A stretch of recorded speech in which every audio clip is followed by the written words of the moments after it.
Here's the English translation of your text. My name is Carlos Henrique Santos. I'm 34 years old, and I never imagined I would survive what happened on that cursed island in the South Pacific.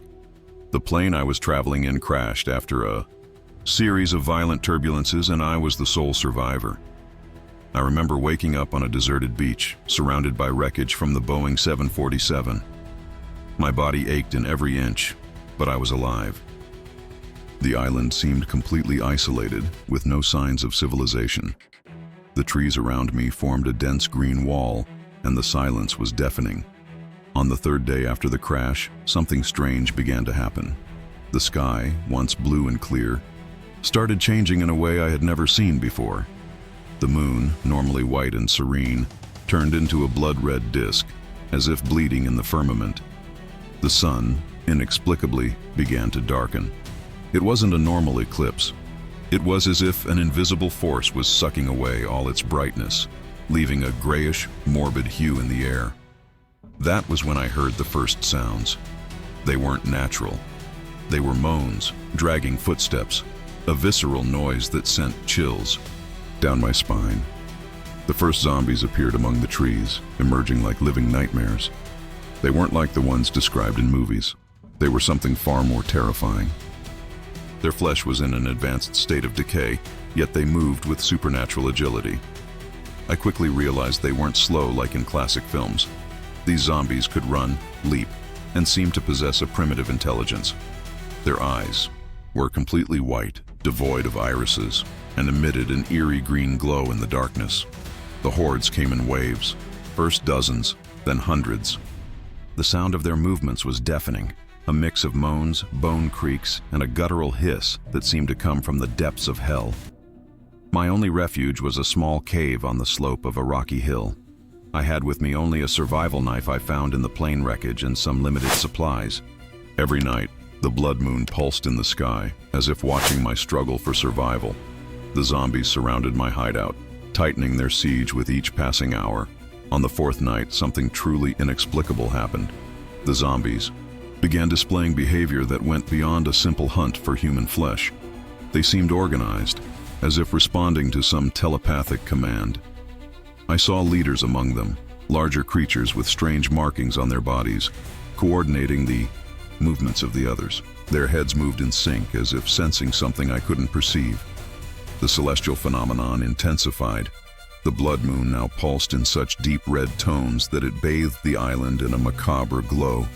The sky seemed torn, with black fissures, opening between the clouds, as if reality itself was unraveling. My supplies were running low. I had only water from a nearby stream, and some fruits I could gather quickly during moments when the zombies were less active. One thing puzzled me. They appeared to have a hierarchy, an organization far beyond anything horror literature had ever described. Some carried remnants of military equipment, while others had bodily modifications suggesting something more than just an infection.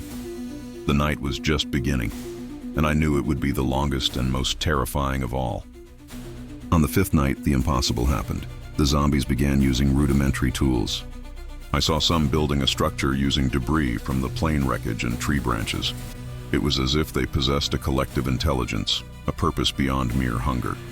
A zombie leader, larger and more deformed than the others, carried a metallic object that gleamed even in the darkness.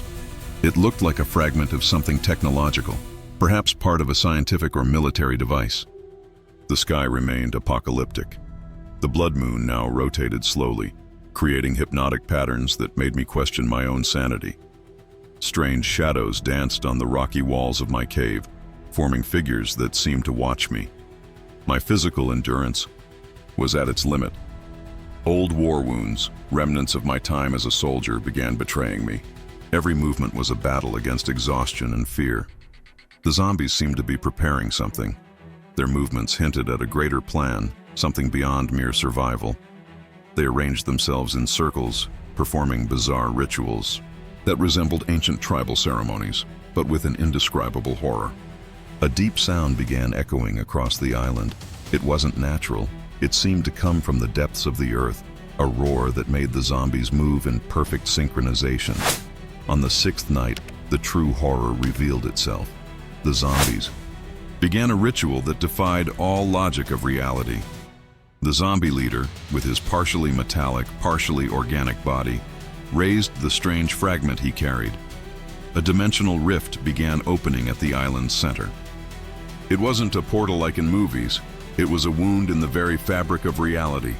Indescribable creatures emerged, beings that belonged to no known scientific taxonomy. Then I realized my survival wasn't accidental. Something was keeping me alive on purpose.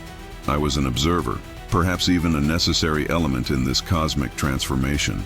The metallic fragment at the ritual's core pulsed with a greenish-blue energy, creating waves of spatial distortion. The zombies moved. In a macabre dance, their bodies merging and separating in ways that defied human comprehension.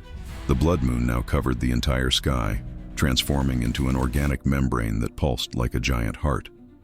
The sun had vanished completely, replaced by a darkness that had a life of its own.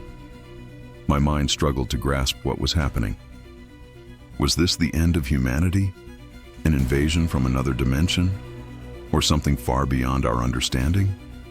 The zombies looked at me simultaneously, not with hatred, but with silent recognition. The dimensional rift pulsed with an energy that tore reality itself apart. The zombies surrounded me, not to attack, but as if I were part of something greater.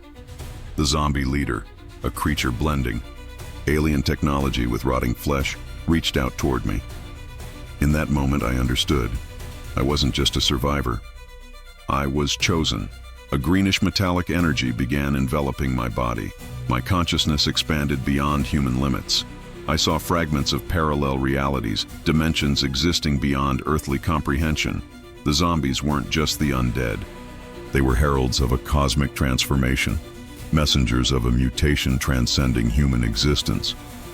The blood moon dissolved. The rift roared with thousands of simultaneous voices. My body began changing, not into a zombie, but into something entirely different. When the light finally faded, I was no longer Carlos Henrique Santos. I was something new, something that would witness the dawn of a new era. The apocalypse wouldn't be an end. It would be a rebirth.